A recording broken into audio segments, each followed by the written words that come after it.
పాత డీజీపీ గారు ఉన్నాడు, చంద్రబాబు నాయుడు గారు ఉన్నప్పుడు.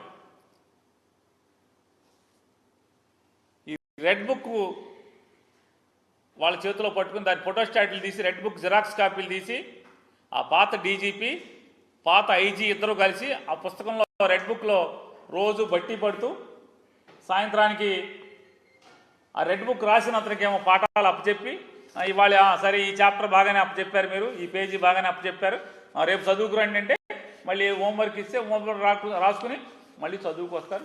పోలీస్ వ్యవస్థ మొత్తం ట్రాన్స్ఫర్ల దగ్గర నుంచి సస్పెన్షన్ల దగ్గర నుంచి ఎవరిని సస్పెండ్ చేయాలి, ఎవరిని వీఆర్కు తీసుకురావాలి, ఎవరిని పోస్టింగ్లు ఇవ్వాలి, ఎమ్మెల్యేకి సంబంధం లేదు, ఎస్పీకి సంబంధం లేదు, డిఐజీకి సంబంధం లేదు, మినిస్టర్లకు సంబంధం లేదు, హోమ్ మినిస్టర్కి సంబంధం లేదు. ఒక రిటైర్డ్ డీజీపీ, ఒక రిటైర్డ్ ఐజీ, రెడ్ బుక్, ఈ ముగ్గురు కలిసి ఈ రాష్ట్రంలో ఉన్నటువంటి పోలీస్ వ్యవస్థను నడిపే పరిస్థితులు ఇవాళ మనం చూస్తున్నాం. భారతదేశంలో ఇంత కిరాతకంగా రాజ్యాన్ని నడుపుతున్న ప్రభుత్వం ఎక్కడన్నా ఉందా అని అడుగుతున్నాను.